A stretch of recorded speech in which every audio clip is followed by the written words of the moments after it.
One of the many reasons Dark Souls is so popular is the power scaling. You start a nothing hollow in each game, but by the end of it, you're fit to be the ruler of the kingdom. The main thing you do to achieve this, in my opinion, is get better gear and upgrade that gear. Sometimes you'll even see a guy with a really cool weapon, and do just about anything to get your hands on that weapon. The Knights of Katarina are one such case, or if you're keen, you'll notice they own a peculiar brand of shield, one with a spike on the center. That sounds really good, but is this shield all it's made out to be? The short answer I can give is no. So if that's all you want, you can leave. But for the rest of us, we'll see exactly how it fares. Creating our character, we give her a fitting name, and pick Herald for its balance of strength and dexterity. Because I think it meets the requirements for the Pierce Shield, man, I should do better research. We thankfully are right and are able to wield the shield. Although as it turns out, with these requirements, any class is actually able to wield the shield, which is kinda disappointing because who likes the Herald?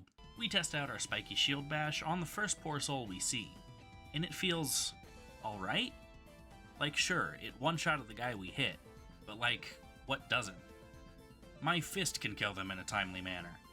Just to try to make this run as easy as possible, we're going to be getting all the potential souls we can, and that starts with the Crystal Lizard.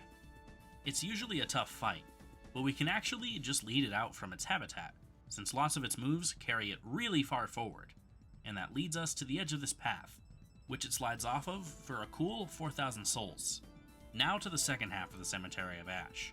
One nice thing about using a shield is that blocking is just a natural and good option. Wait, don't tell me. This shield doesn't have 100% physical block? Your job as a shield is to block damage, and you can't even do that? We then grab the one Titanite shard in the cemetery, because I still have no clue what this shield is upgraded with. Dude, have you seriously not looked on the wiki yet? Shut up, I'm working on it! Moving forward a tiny bit, we also discovered that this thing can't plunge, which again, this is a shield with a spike on it. Why can't I plunge it into the ground? It'd be perfect for that. Whatever, let's just kill Gundyr. As we pull the sword out of Gundyr, we don't know quite what to expect. The nice thing about our first attempt here is that we can get a bit of extra damage in while he's getting up, which usually does like a sixth of his health bar. On this run though, yeah, not quite. The stupid thing is, I guarantee the Champion of Ash could do so much more damage if she didn't swing the shield like that. Like, you have a spike on your shield. You thrust, not use the wimpy slash. For the record, the heavy attack isn't much better. Thankfully, there is a solution to this. The weapon art comes in handy here, already. Since we actually use the shield like we're supposed to with this weapon art, it does more damage than one would expect from a shield, which is just, you know, literally the opposite of a weapon. Another thing that might be harder to notice is the poise damage this weapon art inflicts on the enemy. We're able to stagger Gundyr pretty quick, and with a couple uses of our weapon art, we can do a decent chunk of his health. You know, we could probably do a lot better if we had, like, an actual weapon when we staggered him, because riposte on Gundyr are the easiest thing in the world to land and do quite a bit normally. But we have to work with what we're given. And the thing with just our weapon art being good is that once we run out of mana, we're forced to rely on our wimpy regular attacks, which happens really quickly since we only have one flask and chose a class that barely uses magic. All this to say that Gundyr is a first try victory, just one that's already starting to show the challenge. Something a little off topic I think is stupid is this shield's name. Like, it's called the Pierce Shield. Why can't it do full damage to blocking opponents? It still does the same wimpy amount of damage every other blocked attack does. Now that we're in Firelink though, we're able to do our usual routine. We first try this tree jump skip to grab an early Estus shard, and the Silver Serpent Ring for some free soul gain. We also go down and check what the shield is upgraded with. And it is regular Titanite! I was right! Ha! I was right, and you're a dumb. We also sell anything useless to the Shrine Handmaid, and wow, even she knows how bad this thing is. It only sells for 10 souls. With increased soul gain, we go ahead and try our hand at the Swordmaster. Oh, well, we can do it again. Oh, come on, we both died? We now are officially rich, so we upgrade our flask real quick and level up, which is where we realize how shit the scaling on this thing is. It has D in strength scaling, which is insanely bad for what's supposed to be our main weapon. especially because it has no other scaling. Like, how are we supposed to do more damage in the future? Our actual chosen level spread is a lot more balanced. And now, as optimized as I could think to be, we head into the high wall of Lothric. As we head into the world of Lothric, our first goal is to get a better shield, and that starts with getting Titanite shards. Luckily, our first shard is just here to the left. We just have to go through quite a bit to get it. The short of it is that there's one archer, 2 dogs, a great axe and halberd hollow, and our final challenge, the Pus of Man.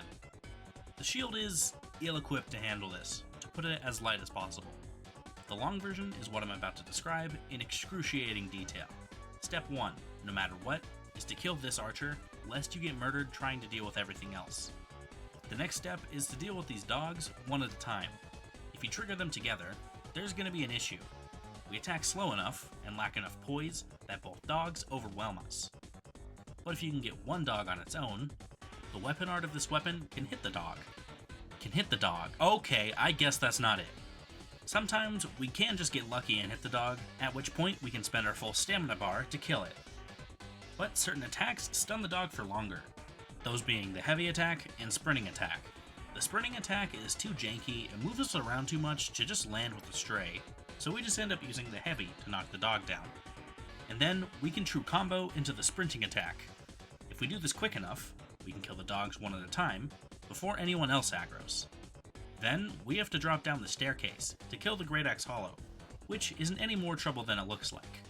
But we do have to kill him, or he'll follow us to the Halberd Hollow. The Halberd Hollow is too fast for us to just spam, so while it's a slow bait and punish, it's easy. Now we're able to have one shot at the Pus of Man, and hopefully you didn't take any damage there, or you're at an even bigger disadvantage than you would be if you didn't. The Pus of Man does most of our health bar, and also can't really get stuck on anything, so it's just a brawl to see how we can kill him. Sometimes we can hit him and block the damage he tries to inflict back on us, but since we still take a little damage from blocking, that's not a totally renewable strategy.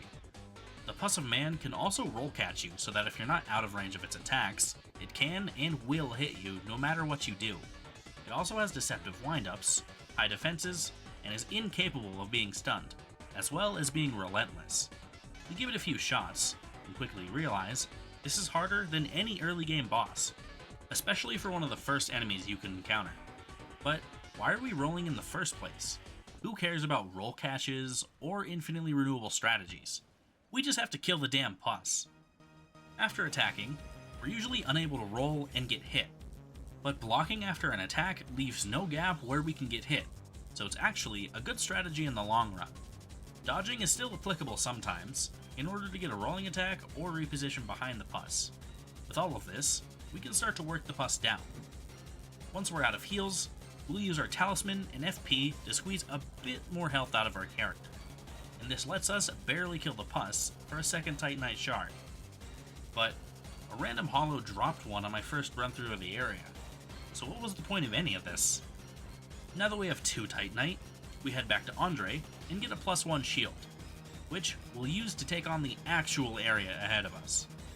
The nice thing about High Wall is that none of the enemies have poise, and they also don't have much health, which means enemies go down easy. Some hollows also try to get aggressive and try to attack us, leading to instability damage on our enemies. Up ahead a bit is a mimic who's trying to get the jump on us. You think this would be another big issue of an enemy, but the mimic can actually get stunned, and because we're using a shield, we can stun him a lot, since shields as a weapon class do large amounts of poise damage. We can use our weapon art on the Lothric Knight immediately after as a way to counter his relentlessness, which actually might be the intended use for this weapon, which is a really minor and bad use, but it's still a use. And now, we're finally to our second bonfire, which is actually hiding another Titanite shard. And what do you know it? We get another one from this thief, which in tandem with the 2 other in High Wall, brings us to a total of 7, out of a total 12 we need for a +3. We could get an 8th from the Pus of Man, but I really don't want to do that again. We'll give it one shot. Oh, we just get him first try? Cool, now we're at a total of 8, with a +2 weapon. We use the Pierce to get this Lothric Knight here, just like the last one. And in the armory, there are more dogs and big hollows. which makes me thankful for all the practice we've got from the Pus of Man run back, since I'm out of heals. We use the Estus shard we found in the armory at the same time we upgrade our shield to +2, and now it's time for our second boss. After all this time, we're only to the second boss? Really? Vort is very intimidating, and that's because, usually on challenge runs, Vort is either the easiest thing in the world or absolute pain. Can you guess what he's going to be on this run? The answer is actually on the easier side. Vort is really easy to sit under and spam hits on, which helps us rack on damage, even when individual hits are lackluster. Vort is still capable of comboing us, but we block our fair share of attacks while attacking. This is especially true in Phase 2 when the hitboxes get rather erroneous. Vort also likes to move around way too much starting in Phase 2, which basically just wastes time, but overall the fight is pretty easy, and Vort goes down on our first attempt. We then run up to Emma, and bro, she just yaps too much, I can't stand it! There, now she'll be quiet forever. With quite a few souls, we head back to Firelink to level health and strength some, and to take out Leonhard. He's really bad at fighting, and doesn't even get all his heals off before dying. Now that we have a good helmet, we can head to the settlement. The Undead Settlement is something we take in on 2 runs though, for maximum efficiency. The first one takes us on the main path, getting us an Estus Shard, Undead Bone Shard, Mortician's Ashes, and our Covenant, ending by opening the shortcut to the Great Wood for our second path. Beforehand, we head back to Firelink to upgrade our flask, and turn in the Mortician's Ashes for the Grave Key. The second path takes us into the more hidden grottos, like this Titanite Shard, this bonfire, and this door which requires the Grave Key to open, and also nets us our last 2 Titanite Shards, totaling to the 12 we need. Next up is Sigurd, who upon some suggestions to move, we find out actually has the same shield as us, and there's someone to take out. Let's do it together. Wait, but he's using a weapon. What kind of loser are you? We grab the majority of our armor here, and the Chloranthy ring, which increases our stamina recovery a good amount. Now, it's time to take on the Great Wood. Wait, I gotta make this script funnier. I think I have just the idea. Thesaurus.com. Okay, now it's time to take on the large lumber. Our Pierce Bulwark is actually consistent with its design for once, as it's useful for popping the cysts the large lumber has. I think it's not a damage thing, and more a poise thing, since we pop most of the cysts in 1 or 2 attacks. Once we pop most of the easy ones, the boss isn't quite dead, but that's actually not a problem, since we can just treat the boss like a normal one, and it'll start to fall over pretty quick. And since we killed the Great Wood, Hawk Tree now has a heavy gem for us, which will come in handy later. Well, I don't have a segue, but I also don't know where else to put this. If you've been enjoying the video, this is by far my highest effort video yet. And if you're enjoying it, I'd love it if you subscribe to show your support. I'm really close to 10,000 subscribers, a milestone that still boggles my brain to think about. And we also have a Discord where we host monthly challenge runs, and this month's challenge is shields only. We have a few competitors, and some finishers already. This could be one such run. The community is growing, and it's really fun to be in there. I'll stop yapping about me now. Back to the challenge. The Road to Sacrifices is largely unremarkable in terms of collectibles. There's the Farron Coal, and the Grass Crest Shield here. Oh, you want to hear about in terms of difficulty, or interesting level design? Yeah, good joke. This area sucks. Oh guys, I don't think he liked that. I'm sorry, okay? I said I'm sorry! We can take another trip to Firelink to give Andre the Farron Coal, and the Heavy Gem gives our shield C scaling. Yeah, C scaling. C scaling, guys! We did it! Now with C scaling, oh yeah! We move up to the Crystal Sage. We try to use the Grass Crest Shield to do the parry trick, where you parry her, and after hitting her, she doesn't move. But it doesn't work. I think it only works on Rapace instead. Wow, if only we could riposte. Our strategy instead revolves around her homing soul mass, because while it's active, she will refuse to teleport, even if she should phase transition, letting us rack on lots of damage, putting us into phase 2. The clones are easy to dispatch, and we just have to wait for her to do the soul mass. Waiting for her Slow back. Any second now. Oh, there we go. You're dead. Right after her, the crystal lizards have some twinkling titanite, which is of no relevance to us. But just look at what he's doing, dude. What is that? There are some NPC fights that take way too long to do. We mainly are doing them because we're scavenging for souls, and Hawkwood is included in that. He's easily the most annoying, since he can heal and parry. Parrying shouldn't matter though, since we're using a shield this run. Huh? He can parry shield? With the souls from him and Cirrus, we can buy the tower key, and take a leap of faith to get to the last part of our armor, and the Estus ring for increased healing. With this, we can head to the cleansing chapel, and while my controller was bugging the flip out, we grabbed the undead bone shard. In the cathedral, we meet the first of two giants. This first one is able to be fought on his level, and thankfully, there's a little outcropping we can use to exploit his AI. The giant can do one of two attacks while we're in this outcropping. One where he tries to reach you and misses, and one where he slams the corner. For the reach, you can just hit him, and he can't do anything about it. He can grab you? What? And for the slam, if we quickly run out and dodge in as he attacks, you can get a heavy attack off. And that eventually leads to him going down, and us getting our first shard of large titanite. We do this again, but for the second giant, which is infinitely more annoying for two reasons.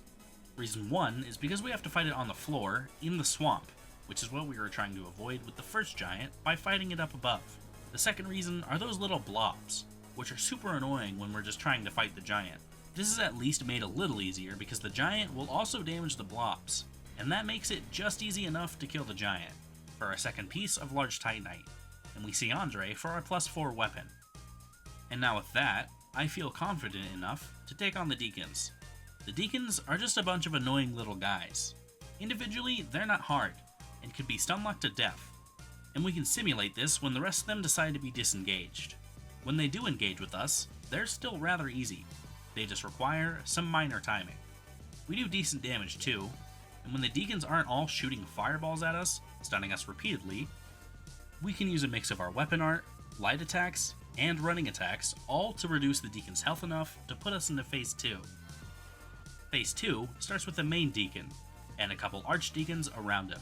The archdeacons are marked in blue, and they'll try to heal the main one if we wait to kill them, and instead just try to work the main one down. They're pretty vulnerable while spawning, and we can actually kill one of them while they slowly stand up. The other one isn't too tough to kill, and now we just have the main one to focus on. The main deacon typically gets surrounded by all of his friends, as they all move towards you while the main one just kinda stands there, which effectively gives the deacon some cover. This movement can be abused though. By circling the deacons, they can be skirted behind the main one, opening us up for damage. And by doing it enough times, a kill. Firelink itself is pretty easy to just run through. Staying out of the poison goop, unless we're just grabbing an Estus shard or something, is easy enough. We can do full jumps to gain distance, or just run through. But even if we do get poisoned, it's hardly something that matters. We can put out all 3 fires, and make it to the Wolf of Farron, where the stray demon is just straying around. I don't know.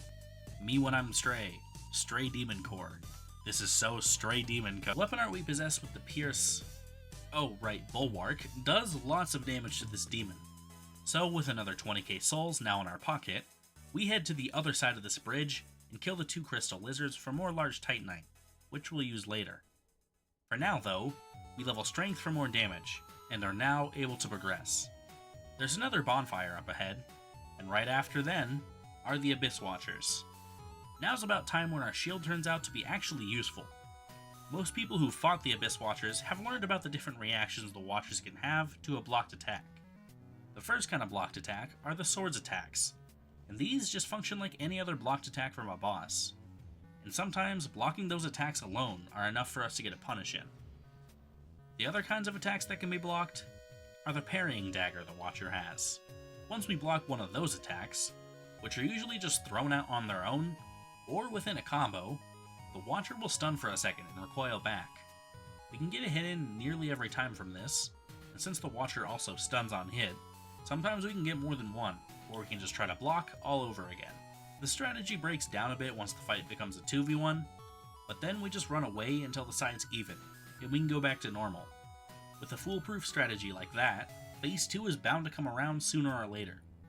Phase 2, as it usually is just the same boss but a bit harder.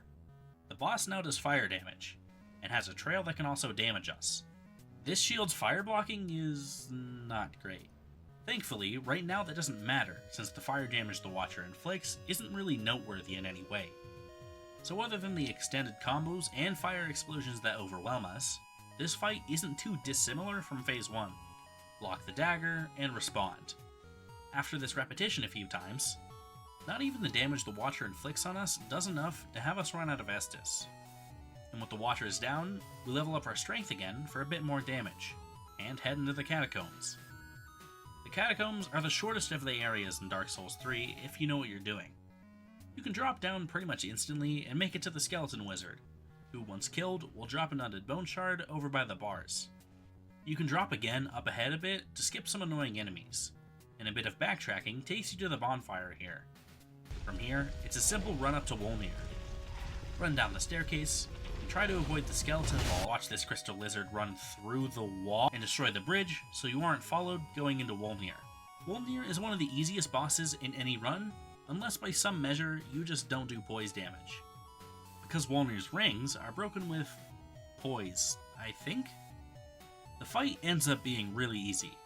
A couple hits and a weapon art use just destroys this boss, which reinforces my theory, since our weapon art does lots and lots of poise damage. We can break the first ring in a few seconds, and the other two follow really soon after, as Wolnir doesn't even get to summon his skeletons before we kill him. Now that Wolnir is down, we're free to head to the Smoldering Lake. There's another demon here, just like the one we fought with that traitor, and this area is a little free-for-all, involving 4 factions. There's me, the demons, the skeletons, and the Mimic. If we can engage the Mimic into the war, it actually does massive damage to the demon. This is pretty easy, since we can just lead him down the staircase. The bad thing about it though, is that the demon does fire damage, which a wooden chest would obviously be weak to, and that ends up being the case. The skeletons are here too, also fighting the demon since it's a big target to go for. Once the Mimic is dead, the demon is mostly dead too. A couple hits later, and it goes down, and we get a ton of souls, which is mainly why I fought him. Now into the main area of the Smoldering Lake. All around here are dead bodies? Why are there so many dead people? Shards of large Titanite. There's also some crystal lizards around here too, and one gives us a free Titanite chunk, which will come in handy a long time from now. There's a total of 8 large Titanite up top here, which combined with the 2 we got from the old Wolf of Farron, and the 2 from the Cathedral, turns into 12 total. Andre can upgrade us to +6, and our damage is starting to resemble what an early game weapon might inflict. It's just that we're in the mid-game now. The Smoldering Lake also has an Estus shard and 2 undead bone shards. One by all these fire turrets, which aren't much. They're only the most annoying thing in the world, and one from killing this worm.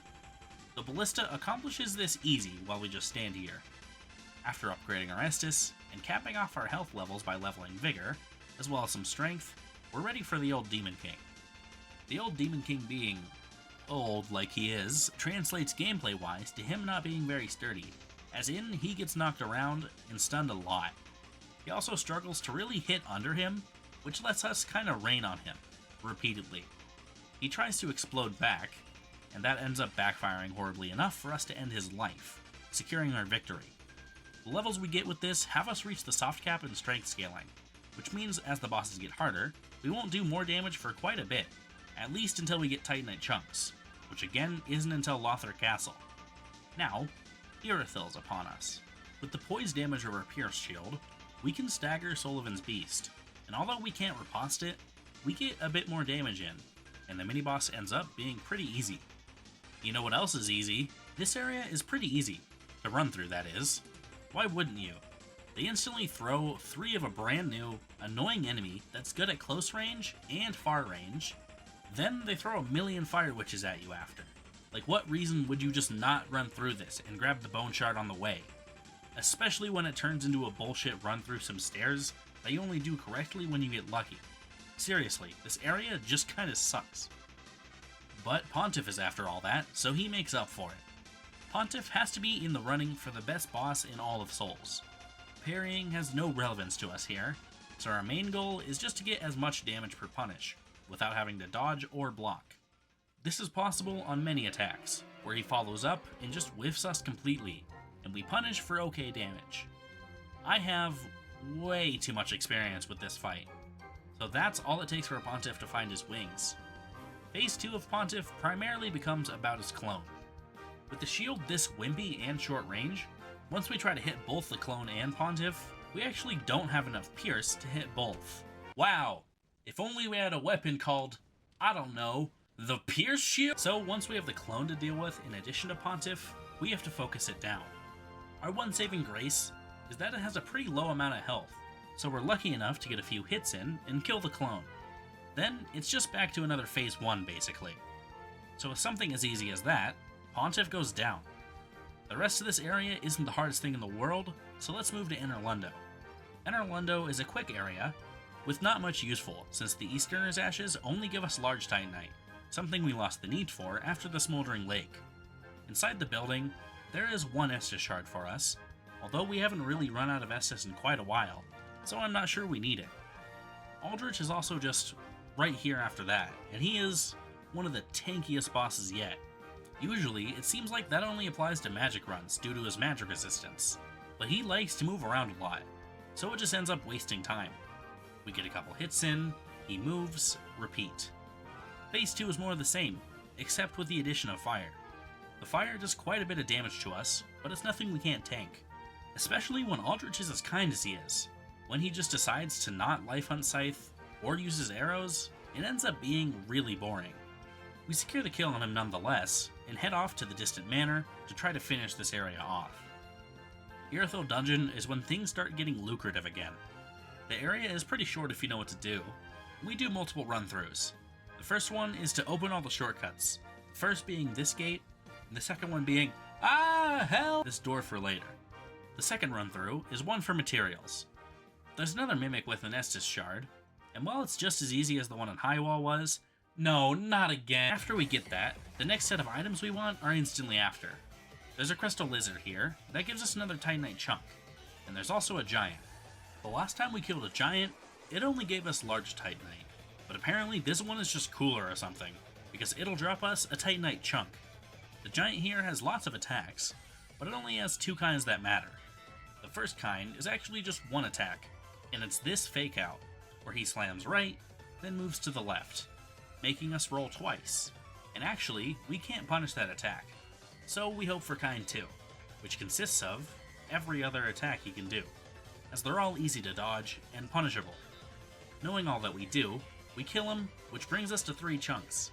Finally, by the next bonfire, there's another Undead Bone Shard which we use before Yorn, as well as upgrading to a +7 weapon. Now, we head down to Yorn.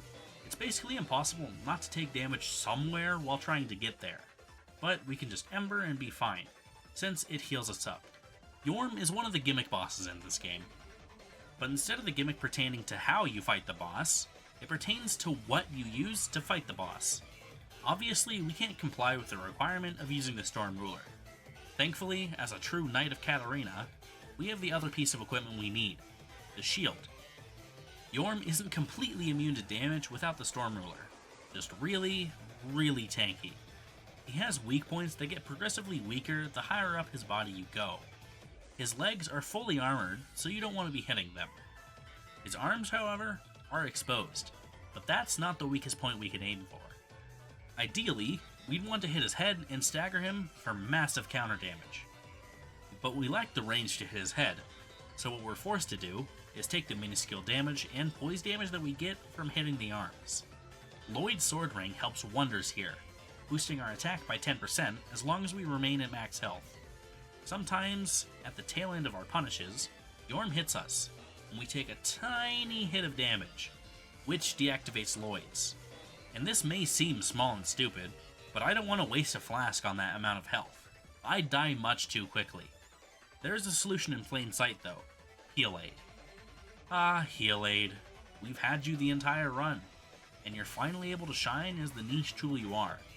We can also stagger Yorn with enough poise damage done. He has one of 2 staggers, a minor one that's really just pointless and a time waster, and then there's the other one. The other one is big money. We can spam attacks on his head at an increased damage rate, leading to sometimes over 2,000 damage. This fight takes forever, but honestly, I don't feel like that in the moment. I was just like watching YouTube while I did this, and it's only really long on the rewatch of my footage. Phase 2 is mainly just for looks, honestly. It hardly makes a difference in the fight. Oh, also, near the end of this fight, we get a third stagger that I've never seen, and it's just as useless as the first. It just has a different animation for some reason. After Yorn dies, we're teleported to Dancer,